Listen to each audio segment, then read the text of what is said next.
Hi all, something just occurred to me. I wanted to just make a quick video about it. Just get out of the darkness, it's a bit dark here. It occurred to me today that when you find your passion, so when you find your calling as it were, when you find the work that you really, really want to do, that you're called to do, that you absolutely love doing, that you're not just doing because you have to or because it's a job, that the difference, I think, is that it doesn't feel like work. So keep this in mind. Maybe if your job feels like work, whatever kind of job it is, whether you are self-employed, if it feels like work, maybe it's not the right thing for you, or there's shifts that you need to make, in order to delegate some of that work so that you're not doing everything. So just a little idea worth keeping in mind. It just occurred to me today when I was out and about, and I love the fact that I can make these videos when I'm on my way out the door, as soon as I come into the house, when I'm out and about. And what I love about it is it doesn't feel like work.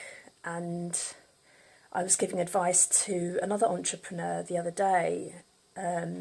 There's a chap who works in real estate over in America, and he loves his work, and he's very, very vocal, and he's talking to everybody all the time about what he does and these deals that he's doing and his passion and his self-learning. And he writes a blog, he writes blogs.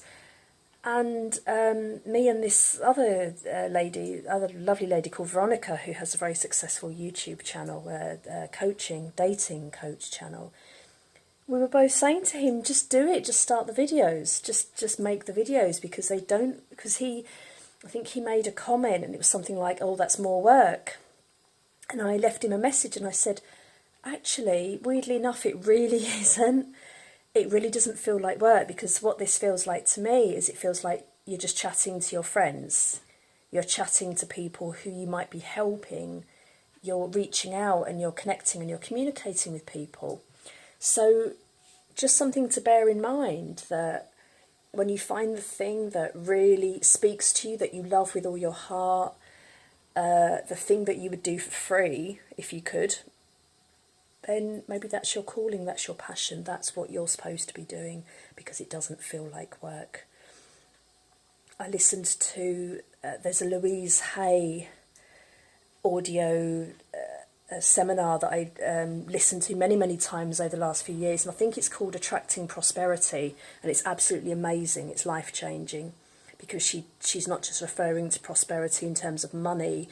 It's about prosperity in every area of your life. So, are you rich in comfort? Are you rich in joy? Are you rich in love? Are you rich in time? You can be cash rich and time poor. And then that kind of cancels everything out, because if you've got no time and no freedom, you're essentially poor.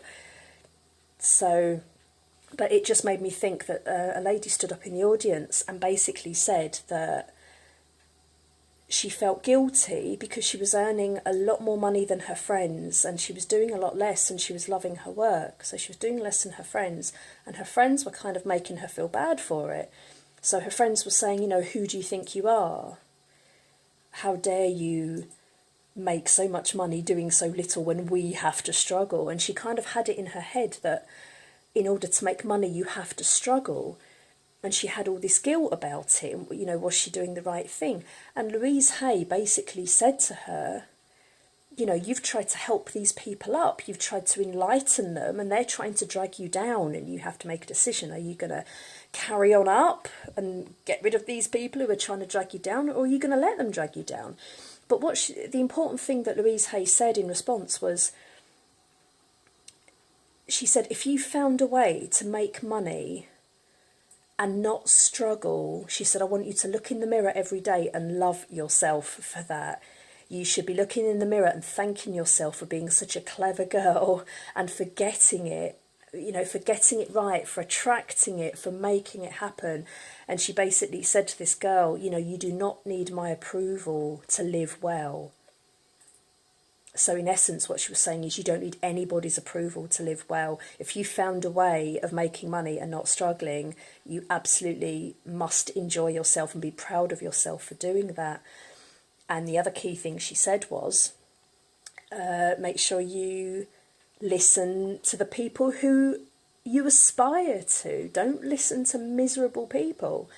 You know, she said, if I want advice on relationships, which advice is going to be more helpful for me? Advice from a miserable single person or advice from someone who's actually in a happy relationship? So if you're going to take advice about money and about careers, take advice from the people who are building something, who are loving their work, who are successful, who are making money, who are one step ahead of you. That's the people you want to be listening to and learning from, because they're one step ahead of you and there's something that they can teach you. So anyway, keep that in mind. And yeah, it was just a little idea that came to me, so worth thinking about. If you truly, truly love your work, it won't feel like work. That's what I believe anyway. So yeah, I hope it's given you something to think about. Hope you're having a fantastic day or evening. I'm going to go and jump in the bath now. I've had quite a busy day. And I will catch you all soon. Don't forget to keep going. You have to keep growing. I still haven't figured out which way round that goes yet. But anyway, keep going, keep growing, keep learning, keep seeking things out, you know, seeking out knowledge. I've just been into town, dropped some bits off at the charity shop, and I had a look around. I looked at the books in the charity shop and picked up a couple of books.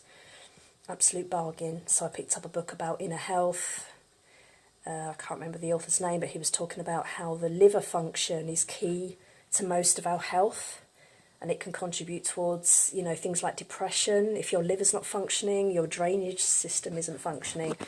All interesting stuff, so I might be doing some more videos about that, because I read some of it in the coffee shop and it was really, really interesting. So he was saying that, you know, if we're depressed, we're prescribed antidepressants, but antidepressants give the liver more work to do, because the liver's job, most of us aren't really aware of what the liver does, but the liver's job is to remove the nutrients from the food that we eat and then distribute them around the body. And if our liver's clogged up and it's got more work to do, it actually makes it harder to function, you know, body and mind. So anyway, I'll do more videos about that because I think it's really interesting. So have a great day, everyone. I'll catch you all soon. Okay, bye.